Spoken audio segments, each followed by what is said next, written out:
Hello, everyone. Welcome to Week 5 Power Rankings of the VDL. With me here is Miss Mag. Say hi, Miss Mag. Hey guys, what's up? So with that, let's just get right into the schedule. So this is what happened last week. Starting off, we have the Rolled Gold Pretzels versus the Bulky Dragons. And this ended up coming down to a really close three-game set. I guess I'll start off.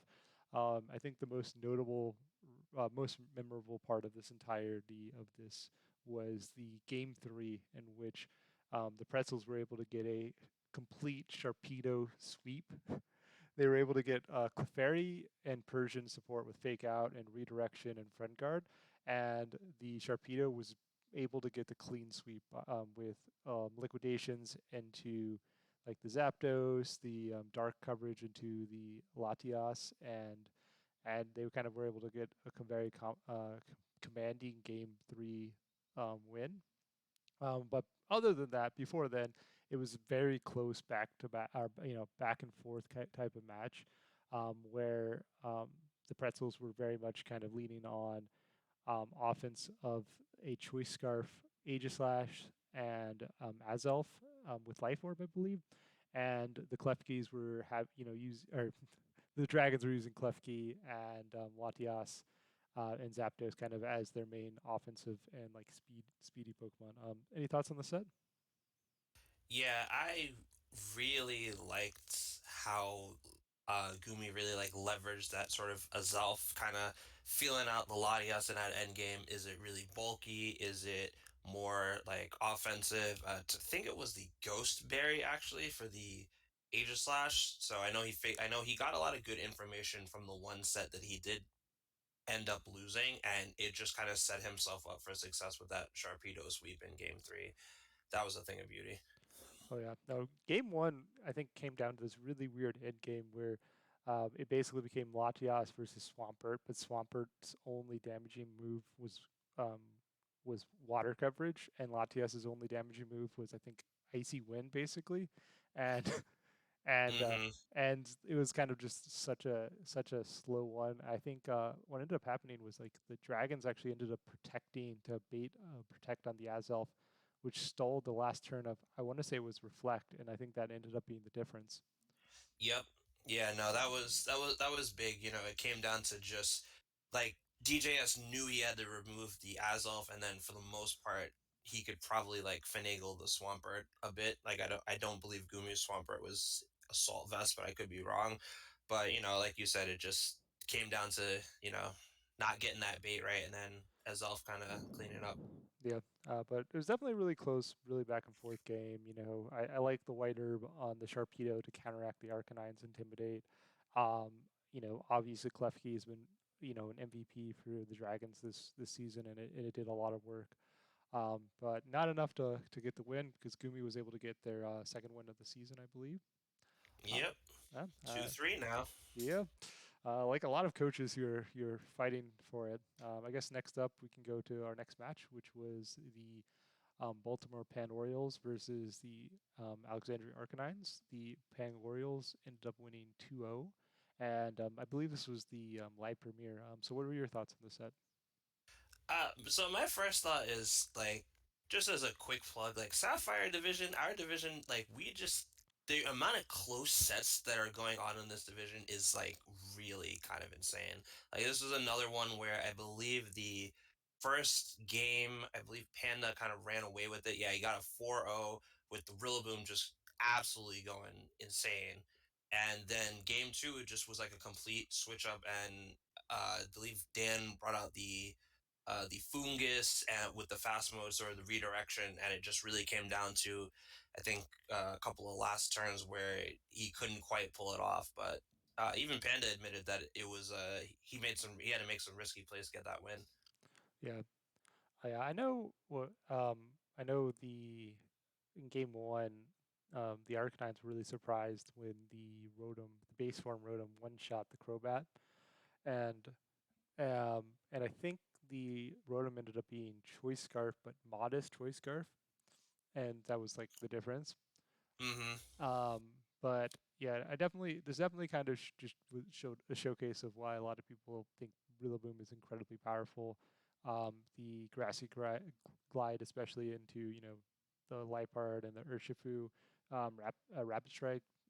I think at, I think Urshifu got one shotted by the Rillaboom in game one, and then obviously like the fake out support. But definitely was a very good showing in game one. But I agree, like game two was a lot closer. Um, I think there ended up I think it would have been I think Arcanines got a little bit lucky game two when they got a poison on the cross poison from Crobat, because if without the poison the Azumarill would have survived, and the Hmm. and then the that would have that kind of made it go from like a really like dominating victory to kind of maybe not dominating, but I think it was a very guaranteed win condition if the Zoomerol exist or was still alive, into basically a very close, kind of read oriented match. Right. No, I completely agree. And also just your general point about Rillaboom, it is really strong. And like even just looking at the makeup of the teams within just our division, I don't there's no terrain setters on any of the other five coaches in our division, which is more easy ways to kind of counteract Rillaboom. You just kind of deny it that priority, grassy glide, and the damage. And so Panda's just kind of gliding on through. Yeah. I guess with that we can go to the next match, which happened to be ours. Do you want to start? I guess. Yeah, sure. I can start. So I will just say that prepping for this match, like if you're just sort of like an outsider, you might think like, oh yeah, lucky inhale mode, like super easy, mono flying, super easy. But I feel like the hardest part about this match was not getting overconfident, because when the matchup looks so easy on paper, I feel like it's very easy to under prep, and that leaves room for your opponent, in this case you, to outplay me or out tech me by something that I wasn't thinking about because I was so confident in like what beats what on paper. As far as like in practice, like I knew I had to bring Aleki and Hail mode. There was really no two ways around doing that, and I also had to bring Trick Room. But I had to be creative about like thinking that, oh, what would you do to stop the Trick Room? I was really expecting you to lean a lot more on Torin, because that actually gave me a lot of like problems like in prep, with like bulky protect sets and whatnot. But yeah, you surprised me with a few techs like the Articuno was a very nice bring on your part. Yeah, no, I definitely was not like I think in I said in my video, I was actually not planning on bringing Tornadoes at all.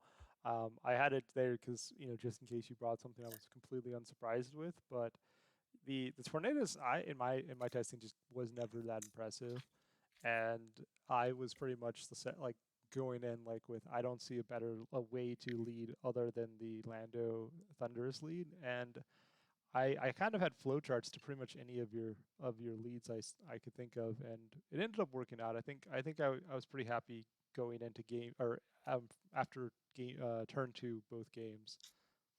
Uh, you know, Mm, the I guess game or all three games. Game one it was a little bit awkward because of the flinch, but outside the flinch, I felt like I was in a commanding position if I would have gotten that one. right. But I don't know. Yeah, no, prepping against you was very tricky, and I'm pretty sure kind of the same way with you in the aspect of your your good Pokemon are widely range and speed, so it's kind of awkward of kind of being able to predict which Pokemon you're gonna bring and what speed I need to be focused on. Hmm. Because like I had like the anti you know trick room lead, and then if you lead like just Arctivish Ninetales, it seemed like I needed something to somehow deal with both of those possibilities. Right.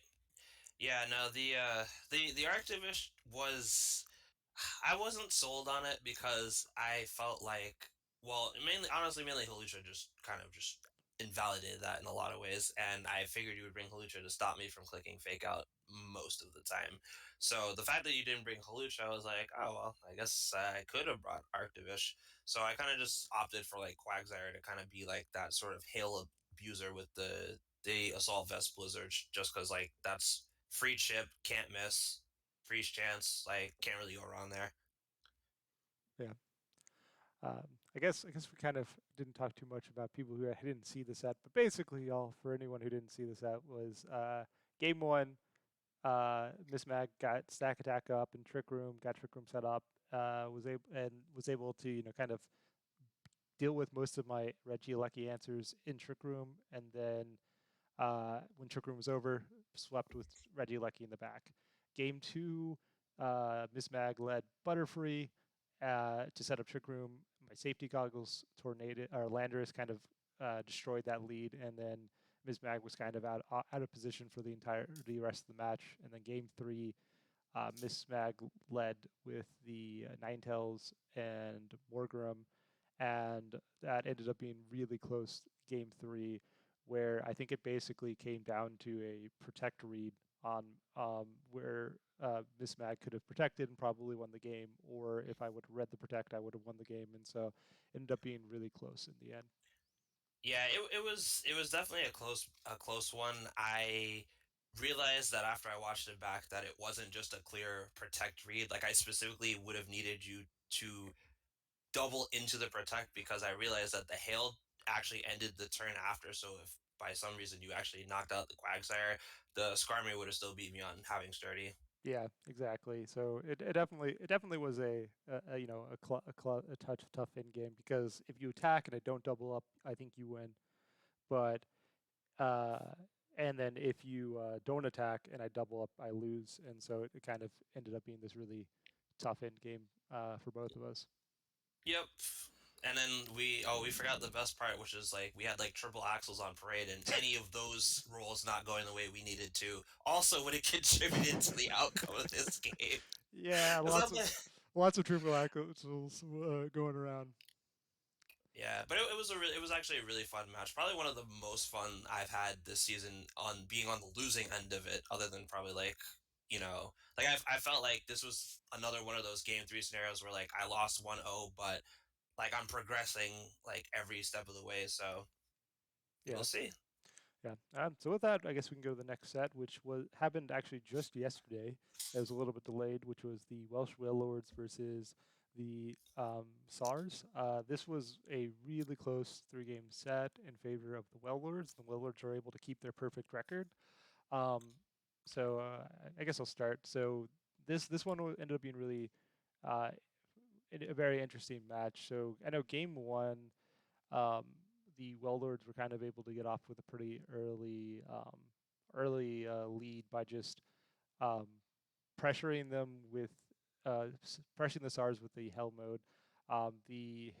SARS were able to get their skill swap prankster Hippowdon going. However, it kind of was just continuously put in the situation where it needed to recover. And then the Wellords successfully predicted a switch out of the Hippowdon into the Magmar and then missed a Meteor Beam. And it ended up making this game a lot fairly close. But, definitely, I'd say the big one was just kind of the pressure of the Hell mode on the Wellords in game one. Game two, I think, ended up being a little bit. I think the Wellords ended up leading the Slow King. They were able to get a turn one kill on the Amoonguss because the Amoonguss tried to get the one shot on the Seismitoad with a Giga Drain, but um, uh, basically what ended up happening was the damage on the Seismitoad made it not really be able to do anything the rest of the game, and the SARS were kind of able to, use the Excelgor and the Magmar to kill the Ice Mode and the Slowking. And then, game three, um, it kind of just came down to what I would say as a game of, like honestly, just felt like the SARS couldn't get any offensive pressure on their team. I think that was the big thing. This Wellords had some very good switch ins and switch outs with the Incineroar and the Seismitoad and the Slow King getting Regenerator boost and the Corviknight. And it was very much a game of pivoting and kind of getting in position. And I think the Wellords played very well and were kind of able to make the SARS just not get much offensive pressure while kind of always being pressured themselves. Any thoughts on the set? Yes. First off, I want to say congratulations to Matrix, keeping the streak alive. Definitely good job there. I want to also say my favorite part of this set was definitely the game three. The game three, from watching it, felt like just a giant game of chicken. Like it was just both of them going at it and trying to figure out like when can they make like the momentum shift so that they can kind of start moving ahead. Because otherwise, like the first couple of turns, it was very much like back and forth. Matrix is trying to set up the stuff on his end. Crystal's trying to set up the stuff on his end, and they're not necessarily interacting with each other so much. But the turning point was Matrix did a double switch, and unfortunately, Crizzle targeted wrong, and I've been there. We've been there. He made wrong reads. I think he did Thunder Punch into what turned into a Seismitoad, which was a Slowking, and then he did or Flame, and then he did like something into Incineroar, and it turned into Corviknight, and it was resisted. So Matrix just got a huge momentum shift, which then, in my opinion, started the dominoes tipping in Yeah. his favor. But overall, it was definitely a good match, good prep by both. I really like the offense of Amoonguss. I think that's something you don't see too often in draft, actually. Yeah, no, that was definitely some nice tech, and it it was very close to paying off with and well, I think it paid off one game, and it was very close to kind of paying off in game two as well. But yeah, I definitely agree that game three was the interesting with all the pivoting and how you know yeah, like how position oriented it was. Yeah, so with that, we can go to the next match, which was the Brisbane Blazekins versus the Trixie Tricros. The Tricos ended up winning 2-0. So what are your thoughts on the set? My first thought is, first off, poor Ems. She still hasn't won yet, but at the same time, this has probably been one of the more entertaining matches that I have seen her play because she had like the Serene Grace, Assault Vest, Togekiss, which actually really did a nice chunk of work into what Otto brought. It's just like those Serene Graces were just not rolling for her, like, and Otto ended up bringing like a really bulky setup team with like Calm Mind, Iron Defense, Feeny, and Strength Sap, Tailwind, something stockpile, I think, on the Yeah, Drifloon. So it was just a lot for the Blaziken to really like break through. But I like the attempt. Sometimes when you don't really know what to do, you kind of just like sometimes risky strategies like that really pay off. And it really was just a matter of something going right for her and something going wrong for Otto that could have made the difference. yeah. No, that yeah. Game one was very I'd say very close set. It was very interesting. Game two ended up being Otto led the Tapu Fini Drift Bloom, and the Drift Bloom had the Misty Seed, so it got immediate special defense boost and the speed boost. It was able to get um, stockpile up to increase its defenses even more. Had the strength sap to lower the attacks, and then the Tapu Fini had the Calm Mind Iron Defense, and Ems was just never able to break that core, and they just slowly whittled them away.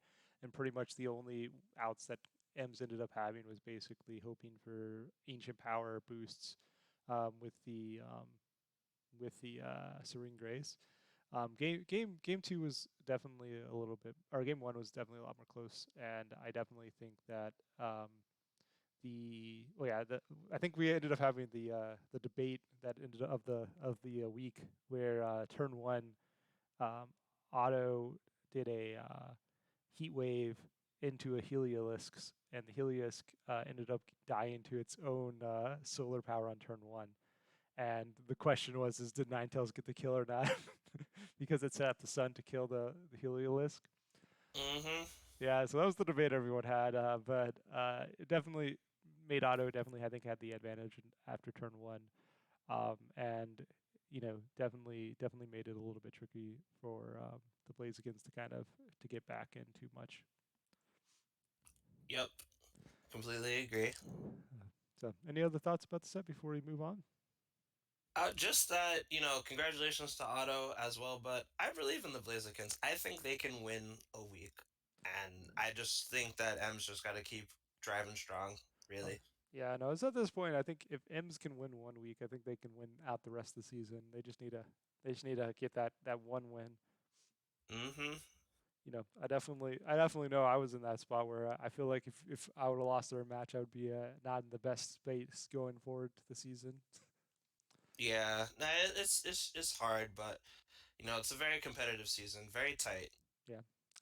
So with that, I guess we can move on. The next match is the Rebellions versus the Somerville Scraggies.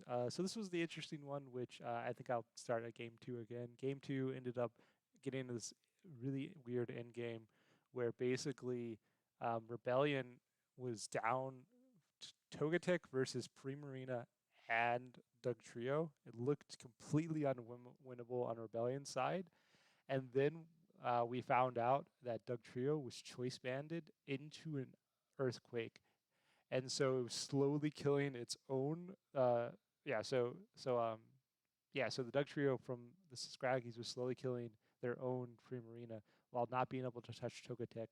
And basically, I think if it was Primarina versus Togetic just 1v1, I think Scraggies win. But because they had the extra Pokemon, they ended up losing the game, which was really sad. I think that like obviously the drug trio was really prevalent because they got a double knockout into the I think the Suicune and the maybe the Poltegeist. I can't remember. I know it got a double KO the turn before, um, you know, but definitely a little bit awkward that it was choice banded. I think at some point someone mentioned that probably the correct way plan for the Scraggies was to KO their own Doug Trio. I believe Primarina had Energy Ball, and so they could have done that, but that was definitely a play I never would have predicted. Other than that, game one, I think, was kind of just a good example of Rebellion using offensive Suicune to its advantage. It just did a huge chunk of damage into a lot of their mons with Ice Beam and Scalds, and then the Raikou also helped pressure reasonably. And I definitely feel like that's kind of something that a lot of people underestimate is just Suicune's output, damage output. So any thoughts on the set? Yeah, my first thought when I saw this set, after I saw this set play out, I was like, why y'all letting Lucian do y'all like this? Like, that's literally the first question that came to mind. I was like, why y'all letting Lucian run all over you with all this luck stuff? For all of our viewers, I'll give you a quick recap. He's gotten like two freezes and a whole bunch of other like Serene Grace. Yeah, that Togetic was a big carry. I'll say that much. And one thing I really like about his team from the onset was it just was so interestingly crafted around the three legendary dogs from Gen 2, and he's just consistently showing why it works. And, really unfortunate for the Scraggies that, they had some friendly fire from their side of the field because I agree with you. I think 1v1 Togetic versus Primarina, I got Prim every day of the week beating that, you know, with whatever. I don't remember what else was on the set, if there was like Life Dew or anything like that. But other than that, I would say like it's a very decisive win for Rebellion. They have also been on a hot streak lately, and I think this just about clinches a spot for them in playoffs, Yeah, if I'm not mistaken. let me double check, but I think they might have not lost a single game since week one. I think they've actually 2-0'd everyone. Let me double check that real quick. Yep, they have 2-0'd everyone since week one. Yeah, so Lucian's on definitely a hot streak, which is funny because he's winning so many of his games with freeze. But all jokes aside, I like what I've been seeing from Rebellion, and I'd be curious to see how they finish the last 3 weeks.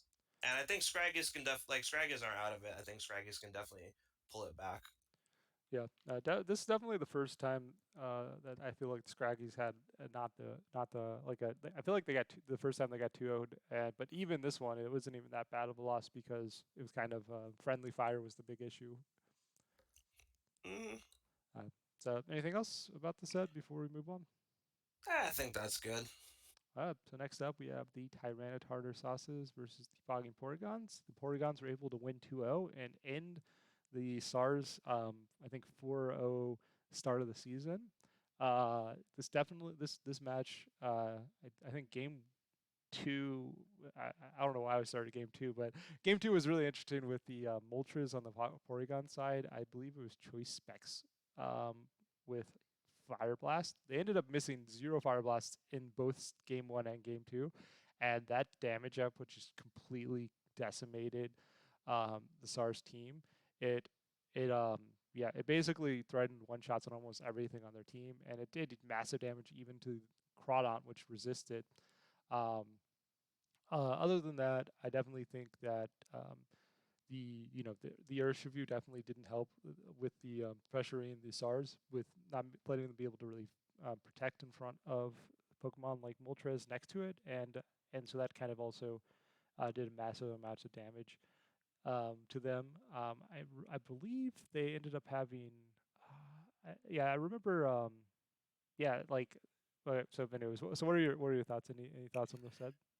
I want to say that this was a great showing by OC Frey and the Porygons, not just because they ended up 2-0ing the person who was undefeated at the time, but just because you can tell from like how they constructed their team that they really took every member of Saki's team very seriously.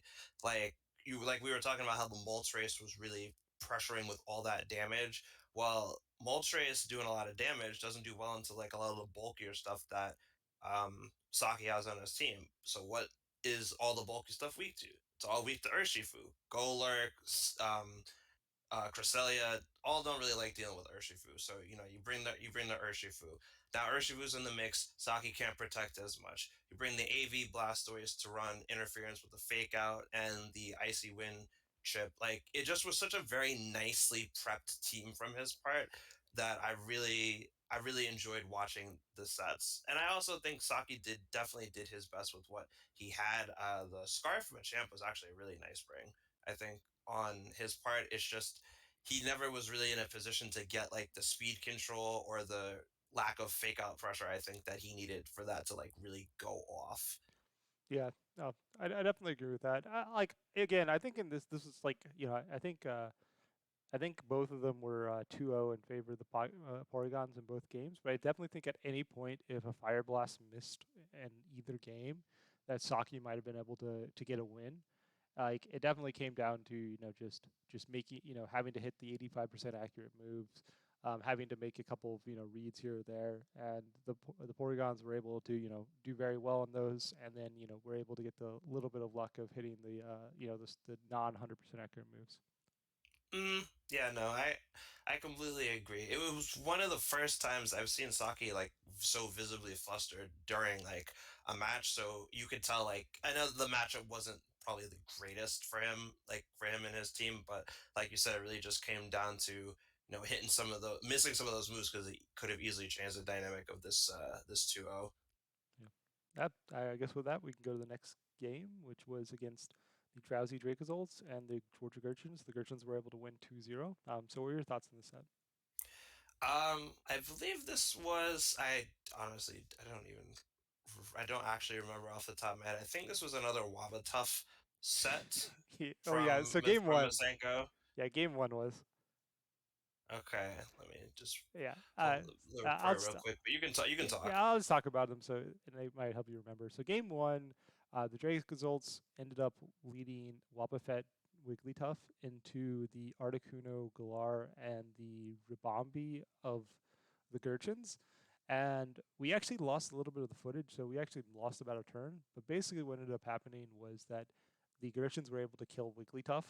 And after they killed Wigglytuff, it did not go well for the Dracozolds because the after Wigglytuff was gone, Wobbuffet was basically just completely useless because all it could do is Encore. Because if you just attack the partner Pokemon, it can't do any damage, and Encore is its really only move except for Charm. And the Gurchins ended up having only special attackers out. And so they basically just ignored the Wobbuffet after Wigglytuff was down, and then after that, once they finished all the partner Pokemons of Wigglytuff, they ended up bringing Extra in, and Extra had Horn Drill and was able to, I think it was Horn Drill, one of the one hit KO moves, and was able to get the one hit KO and avoid the shenanigans of, counter and whatnot. Gotcha. Um, Yeah. Yes, I do remember the horn drill part.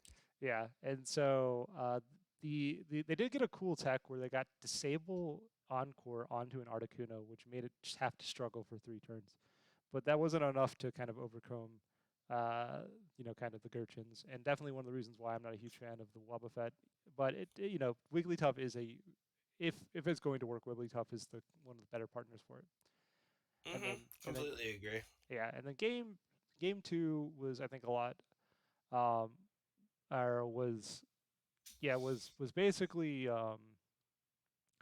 I feel like the Dracozolds were very much pressured by I think it was the same lead, the Articuno and the Rabambi lead again, and they try to kind of do things with the Ferrothorn, but what ended up happening was just I think hurricanes from the Articuno confused it, and then Rabambi's Moonblast did a huge chunk of damage into like the Volby and the Gudra that were brought in the Drake Assaults. So any thoughts on the set now that I kind of gave you a little bit of a reminder of what happened?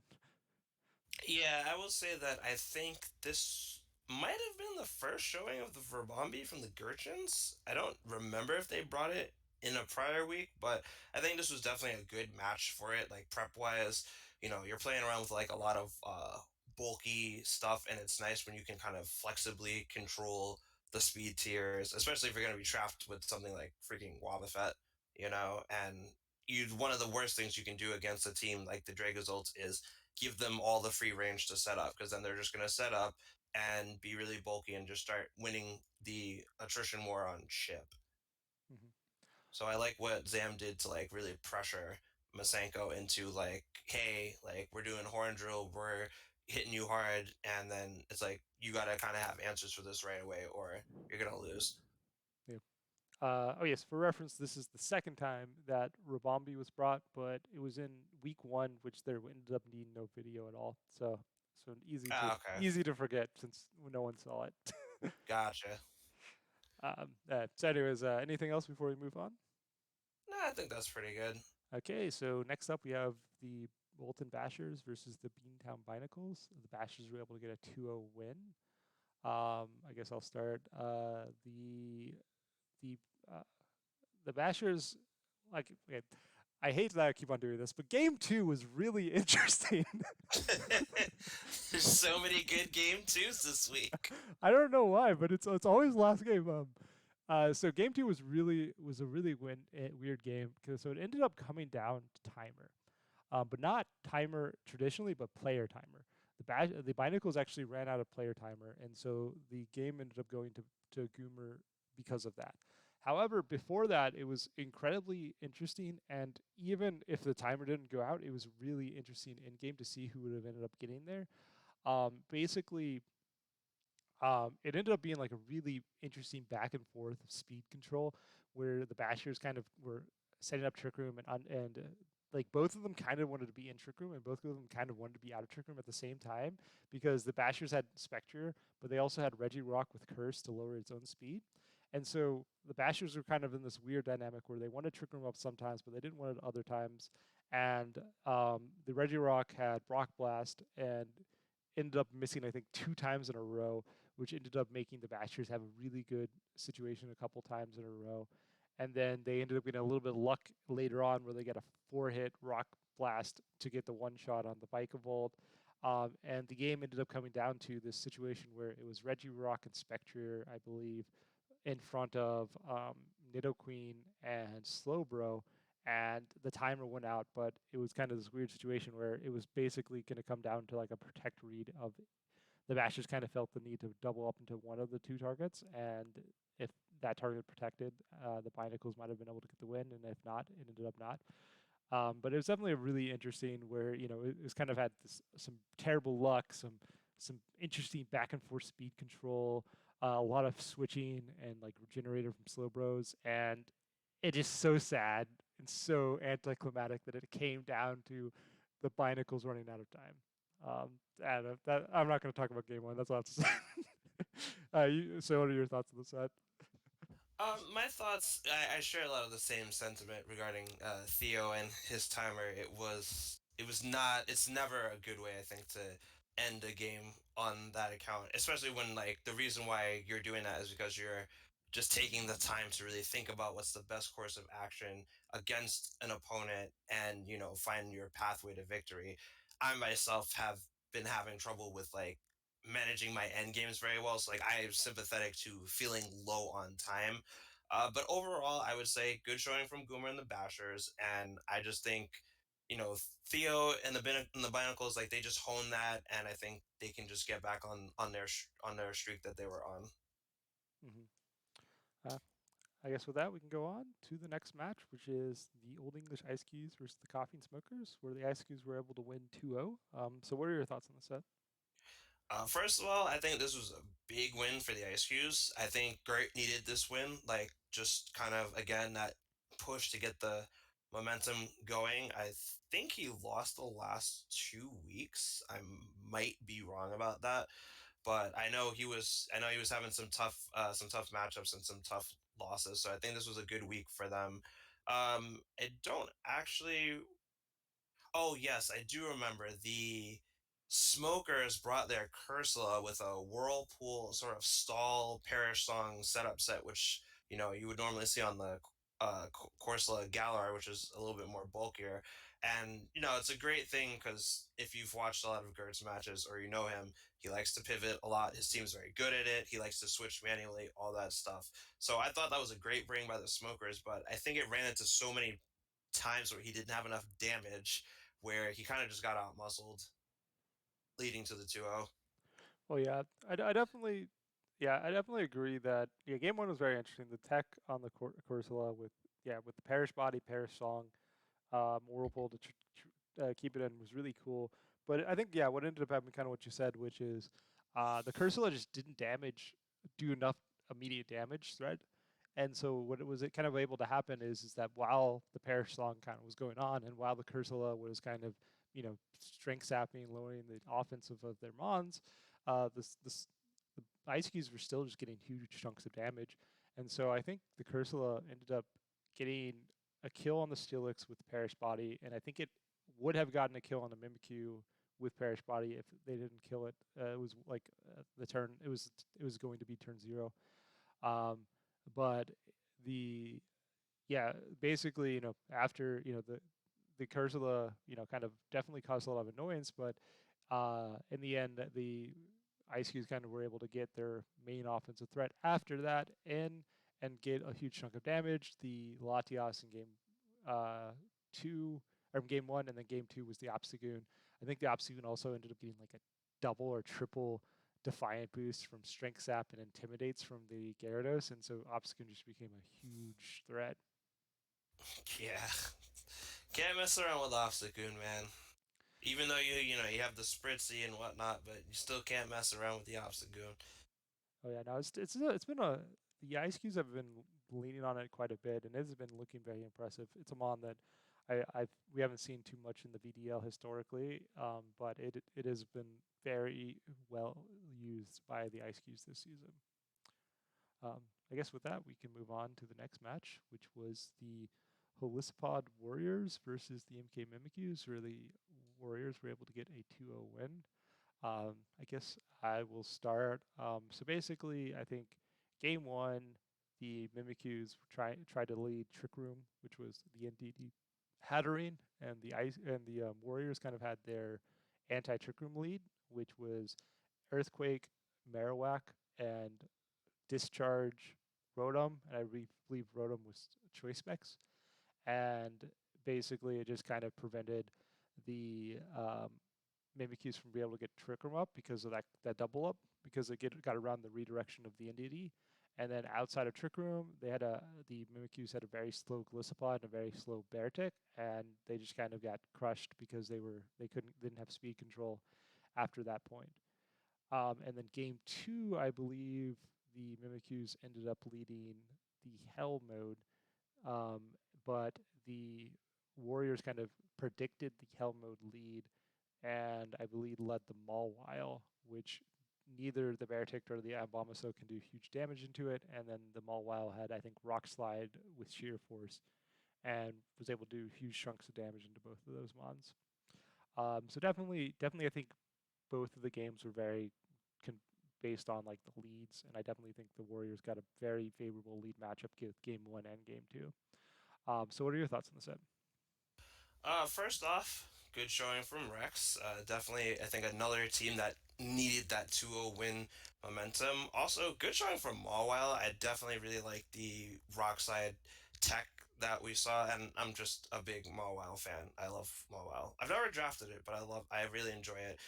Game one felt really kind of unfortunate from the perspective of the Mimikyus because it felt like if you look at Rex's team, I think sounds like the Mawile and the Aggron that are there, like it's been discussed in the past how Trick Room is not something he really enjoys dealing with because his team is so hyper offensive.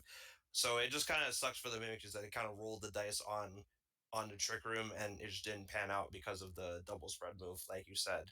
And once that didn't go, like you said, game two, I think the Helmo would have been fine. I don't think Beartic gets any ground type moves, but if it did, because I know it gets water, which would have helped at least against Rotom Heat, which obviously would obliterate most Hail modes by itself. But yeah, it was a good set. I just felt like not the greatest matchup, I think, from the perspective of the Mimikyus, because you got Rotom Heat, you got Double Steel, like you're rocking Indeedee Hat. It's not going to be the most fun time. Yeah. So anything else before we move on? I think that'll do. Okay, so with that, we have the final match, which was the Tindo Melmetals versus the Cambridge Camerons. So what were your thoughts on the set? Cambridge continues to deliver, man. Another 2-0. Like, again, another team like OC Frey and the Porygons just on that hot streak since week one. And unfortunately, like we have talked about in previous PRs, the Wheezing Regigigas does not deliver Oh, continuously. well, Although I this, think this time it was a little different. yeah, He didn't have neutralizing gas. So it was, yeah, it just was, it was kind of just rough for for Kirky in the moment. I was just kind of losing on like turn zero because of the lack of neutralizing gas. yeah, that was a real bad game one. Game one, like it was, I think, a commanding win of the camera ups, but it was pretty much like obviously we don't know what would have happened, but a large portion of that was because of the Melmetal's lack of neutralizing gas. Hmm. And then after that, which made it even more awkward, was basically the Camerats knew exactly what Pokemon the Melmetas were going to bring in game two because they knew that they weren't going to bring the Weezing Gigas package because those didn't do anything because Weezing didn't have its right ability and then thus making the Regigigas not particularly viable. And that's Hmm. obviously kind of part of the reason why it's a little bit why I think a lot of us have kind of been saying, and I mainly me, I think how I don't like the Weezing Gigas is because you kind of see that you need to bring the both of them Pokemon to make them effective for the most part. And so, and then so basically with the Cambridge Camera's being able to predict what the Melmetas were going to bring because of the Weezing not having neutralizing gas, they kind of had a really good lead, and they had a good threats into all of the mons of the Melmetals. Yeah, it was. Yeah, no, it was definitely tough. I think the only thing that could have potentially salvaged this mistake, which he probably didn't intend on, was like if you have like a special Gigas with like Iron Ball like set up for Trick Room. At least this way you don't care too much about slow start. But you would have had to have made two. You would have had to made two mistakes and prep one counting on you not bringing neutralizing gas for that to be like anywhere near effective. But that's like the only way you could have salvaged that game off that mistake, I guess. Yeah. One thing I do want to mention is that Dende showed up and did some nice work. Dende is a tier 5 mon that I think a lot of people sleep on, but I've always been a fan of. Yeah, I have to face Cambridge for week six. I'm not thrilled looking into that mod in particular, but you know, I won't say too much, but I will agree with you. It's a nice steal down there in tier five as far as like electric and even fairy types go. Uh, well, with that, I guess we should go on to our rankings. So starting off at number 24, we have the Blizzbrain Blazikens. Not too surprising why they're last because they are currently the only team that has not won a game. Any thoughts? Yeah, it's just been a rough season for them. You know, 0-5 -9 differential, but I think they'll win at some point. I believe. Yeah, me too. But with that, we can go to number 23, which is the Tendo Melmetals. They're currently 1-4. Um, they're one of the 1-4 teams, so they're obviously going to be in the lower part. Like I said, I still haven't seen a great showing from Gigas Weezing, and they've brought it, I think, every single week. And so that's kind of my big complaint with them so far.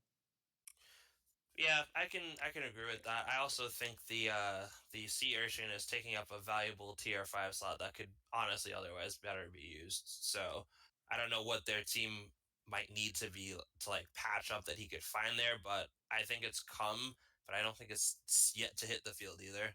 Yeah, I think they brought it. I think an in-team preview 3 of the first 3 weeks, and it never came to the field. And Yeah.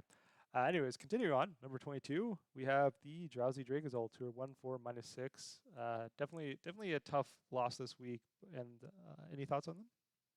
I think this team is still delivering in some ways for its coach. I think it is fitting to their kind of play style. They just need to really figure out ways to kind of get around opponents' threats of that, big Waba tough that they like to bring. Yeah. Not convinced of the Wobbuffet, but I definitely like some of the other pieces, and hopefully they can put them together. Continuing on, we have you at number 21. Uh, After your loss against me this week. In addition, you also made a change where you dropped Stack Attacka and added Metagross. So, what are your thoughts on your current position and your trade? So I'm basically out of playoffs if I lose to Cambridge in week 6, but I'm just gonna keep chugging along, aiming for that 4-4.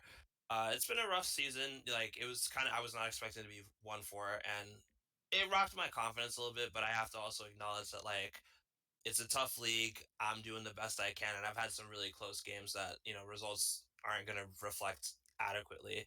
As far as the trade, I feel like after your my match with you, I couldn't just give Stack away before facing Mono Flying. Just was not done. But I considered this trade like after losing to Dan, honestly, in week 4. But Metagross is a comfort pick for me as far as like steel types go, and I feel like I still wanted to have that bulky steel type on this team, but Stack just was really, it was a little hard to manage every week. Metagross offers a bit more in the tools department in exchange for basically losing one Trick Room setter.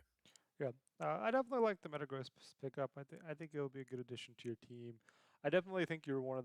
I personally put you as the highest 1-4 team because I thought that you've had incredibly close sets, and so I definitely, I think a little bit sad that you've kind of had a little bit of the bad variants or the bad reads that ended up making this, your season 1-4. Because I could easily see you as 3-2 or even 4-1 with a little bit of better luck or like having made a right read here or there.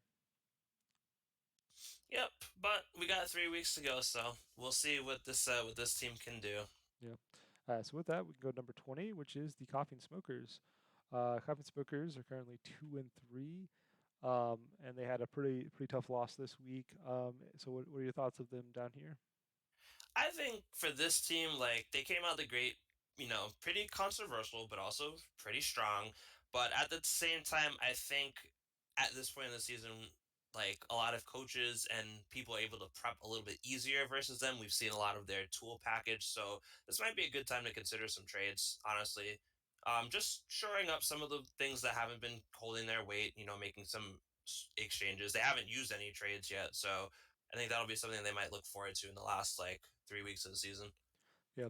And they definitely get a lot of work from some of their lower tiers, which is another thing that is always interesting to me. But hopefully they can turn around their, get and finish up strong. With that, we have number 19, which is the MK Mimikyu, who are currently 2-3. Another team that had a pretty tough loss this week. So any thoughts of them down here? Kind of similar to what I said about the Smokers. I think this is another team that like maybe is considering possibly some trades. When you think about it, they've also maintained the same team since grace period has ended, and it's not that they're doing bad, but maybe again just cutting out some of those things that aren't being brought as much or aren't delivering in favor of maybe some better options based on what's left in free agency. And there's a lot less competition because there's a lot of teams already who have used all 4 of their trades. So, it makes it a little bit easier as we kind of come down the pipe towards playoffs. Yeah. And they definitely been leading a little bit on Trick Room, and I definitely think that some coaches would say that Trick Room's not the best in the non-Dynamax format, but I definitely think that with some tight play or maybe a trade, they can definitely finish the season strong. Up next, we have number 18, which is the Somerville Scraggies. Um, so, any thoughts on them? Uh, and honestly, I feel like between the smokers, mimikyus, and scraggies, who have all like same records, similar enough records, and have also not made any trades. But I believe the coach Tyler said he specifically wanted to draft these Mons anyway, so he probably won't make any trades. But Well, I think so overall, it's still a strong team. The Scraggies have made two trades this season. They picked up Primarina and they picked up I can't remember Buffalont for Oh, you're right. Oh God, those trades were made like feels like years ago. yeah, it was made week one, I believe.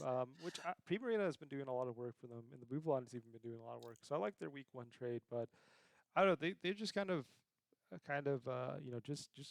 my opinion of just been just a little bit short each week.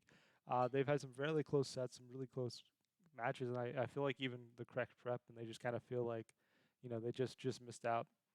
Um, so with that, I guess we go to number 17, which is the Old English Ice Cubes, who are 2-3+0. Ice Cubes made four trades, one I think week four, or maybe I think week four. And since then I think they're 1-1, and they've been doing pretty well. You know, pretty hit or miss. I think they've had a lot of really commanding wins and then a lot of like tough losses. So any thoughts on them? I would say the double or triple fantasy core here, I've lost track. It's definitely still working for them. I know at one point Gert was a little concerned about not having like a fire type, fixing his type chart before he made all of those trades, but I think he's still working what he has very well. That Obstagoon still, it's fitting that it's in the center of this graphic because it seems to continue to be a staple in this team's prep and execution, and he's doing really well with it. Yeah, and I'm terrified to fight them next or this upcoming week for week six. But up next we have number 16, which is myself. I definitely think I'm probably overranked at 2-3 -3 because my differential is not the best. But you know, yeah, I definitely would rank myself a little bit lower because I've had some tough losses and not a huge impressive win yet. I would say that this is. I think you might be selling yourself just a little bit short. I think even though, you know, you might think you haven't had an impressive win, I think the win over me, which is probably one of your worst matchups, if not the worst one you might actually have on your schedule. I think that's pretty good. I would give it that. You still have a really strong team. Prepping for the three genies is really no small feat, and then you have some really nice supportive pieces in the Gold Bat, the Skarmory, and the Mantine. And that Articuno actually, like, it was my first time like facing an Articuno opposing me in a Pokemon battle probably since like Gen 3. So I just like some of those like lower tier pieces that you have to support like your big bad trio at the top. Yep. And so I'm hoping to get a good end to the season, but we can continue on to number 15, which is the Georgia Gurchits, who are 2-3 -2. So what are your thoughts? I have liked their recent, I believe the Vaporeon and the Emolga were some of their more recent trades. I like this team a lot better than like the very earlier iterations when there was just so much ground weakness. I think it's just going to be up to Zam to unlock just a little bit more potential to kind of push for those wins. Hmm. Yeah, no, I like the new trades as well, and definitely hoping that they can get some work with them. But uh, you know, there are lots of 2-3 teams, so as you can see, I'm sure some number of these are going to be able to make playoffs. But continuing on, we have number 14, which is the Beantown Binacles, who are also 2-3 -2. Yeah, I would say, kind of similar thing. Like Theo's been really working this team. I think the Hitmonchan has really been paying off, so it's nice to see that, in a good home. And it's just coming down to just like you said, like managing his time, big one, making a few reads or some plays that can really kind of push him over the edge to get that ball rolling again. Yeah, uh, definitely have been doing some impressive things, especially with some of the lower tier Pokemon. I'm still super surprised that they have not had much use of their Whimsicott, which is their tier one. And definitely something I always find interesting when that happens with the team. But hopefully, they can get some wins in the next couple weeks. Continuing on, we have number 13, which is the South Korean Sars, who had a really close loss this week to the uh, only an undefeated team, and so not that bad of a loss. It was very impressive, honestly. It was a very close set, and they've had some really impressive sets, but they've also had a couple of sets where things just didn't quite turn out. So. And I guess they've been doing well enough in which they have a verb to describe them of being grizzled. Yep. No one really likes to be crizzled. However, I will say that I continue to maintain my like for this team because it is again that balance of these really sort of passive looking mons being a part of like a bigger sort of orchestra for this team to be able to do well. And I think the showing against Matrix in particular shows some of the more offensive potential that this team had. Like they did have the Meowstic, they did have the Amoonguss this past week, but the Amoonguss was literally like modest with 252 special attack and two attacking moves. So it's definitely not just like, oh, we're gonna sit here and like spam status on you. Like, no, we can actually hit hard, you know. And they didn't bring their Dracovish this time around. You know, they brought like weakness policy Hippowdon. So I like the sort of dimensionality that we're seeing from them as Hmm. of late. So with that, we continue to the top half, which starting off with number 12, the Bulky Dragons. So any thoughts on them being here? I think this is might be the top 2-3 team, or one of the top. Yes, I will say that my favorite part about this team is that they finally got rid of Lurantis and they replaced it with Tangela. Nice to see that going to a good home too, even though I dropped it in Grace. But because I think the weirdness with the contrary, like the dual contrary, was just like really not benefiting them. And redirection is actually really nice for what this team has to offer. They also picked up the Crustle for some shell smash shenanigans.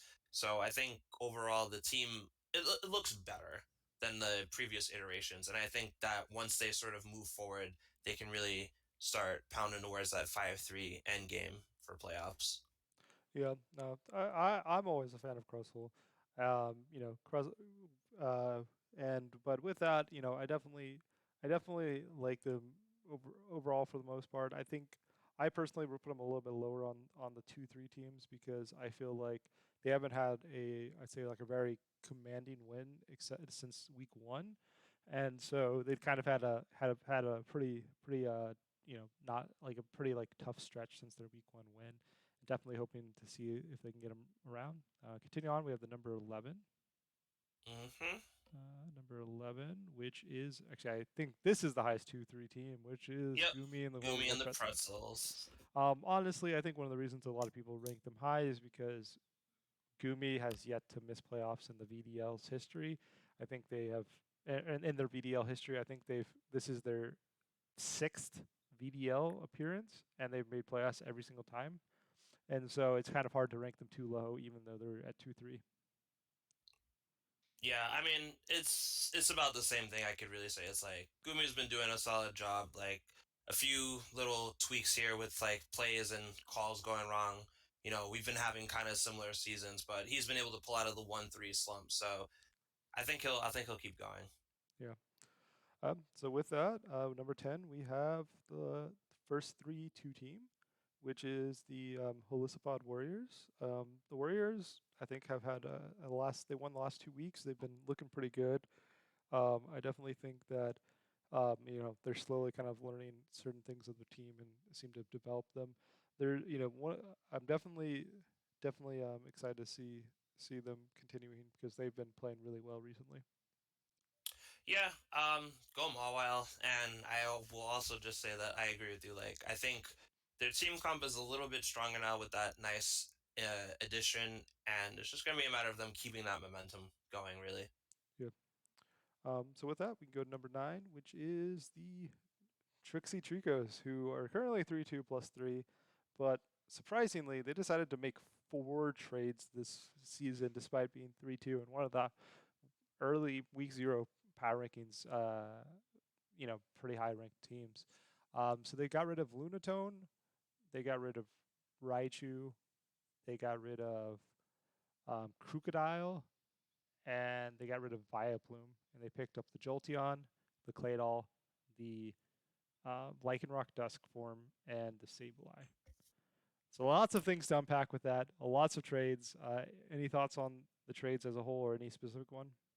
I will say that the scariest thing about this team now is Sableye because you get essentially a second weather setter with also Prankster to just be obnoxious, really.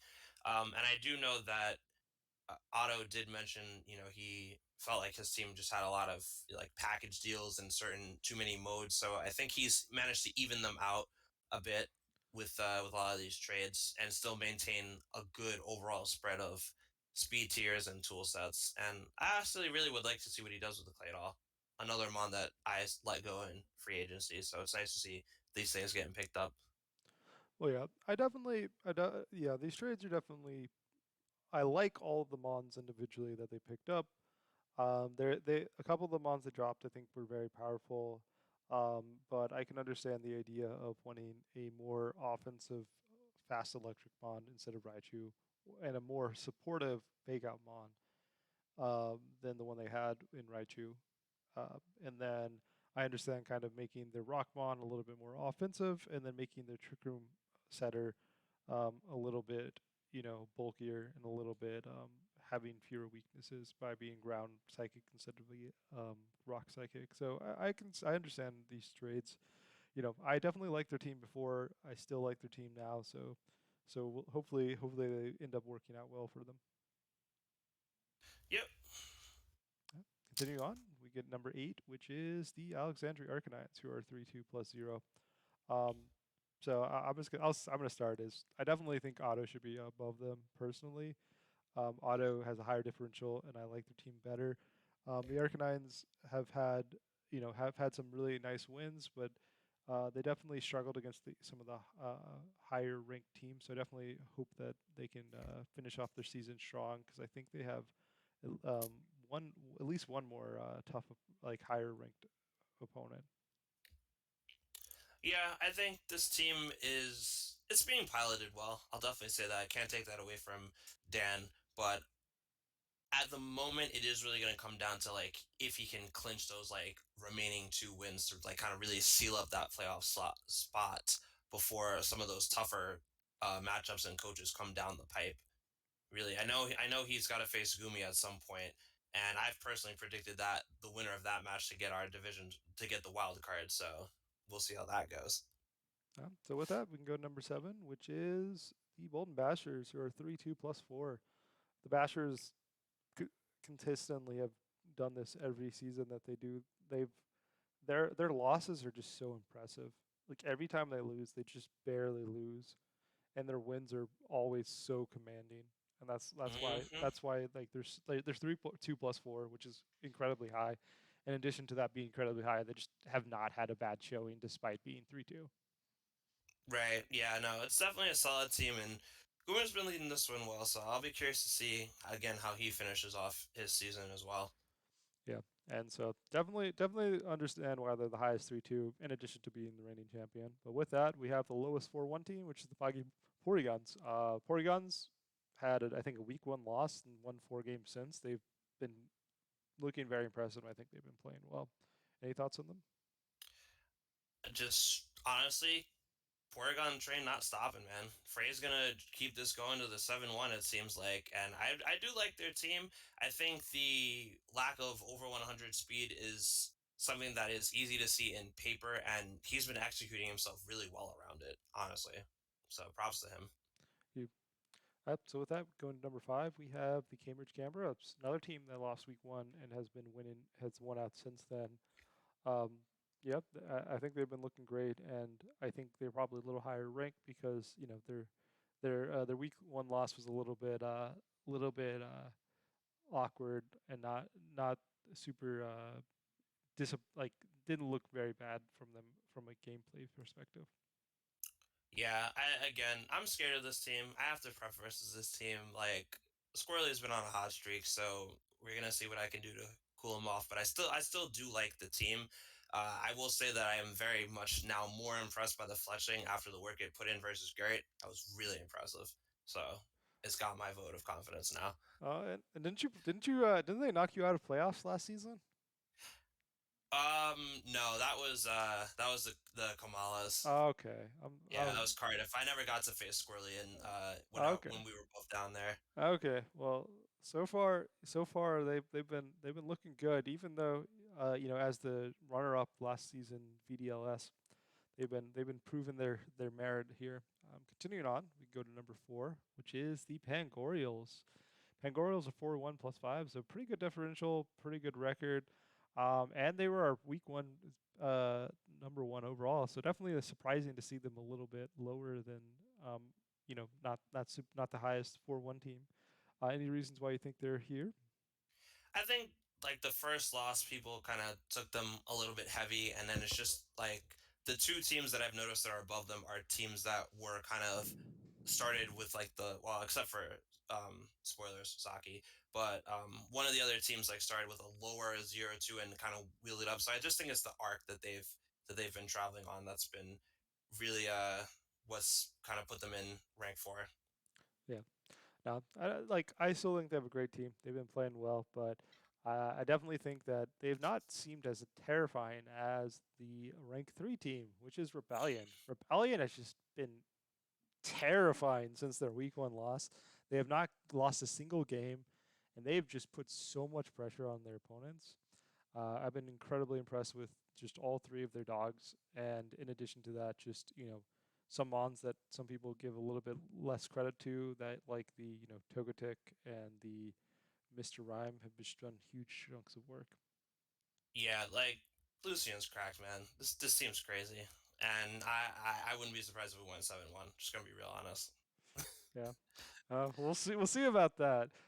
Continuing on, we have number two, which is the Tyranitar Sauces. They got their first loss this week, and so now they're 4-1. So it doesn't surprise me too much that they're ranked two instead of somewhere lower in the 4-1 teams. And in addition to that, they lost to one of the 4-1 teams, so it's not like it was a particularly bad loss when it comes to like who they lost to.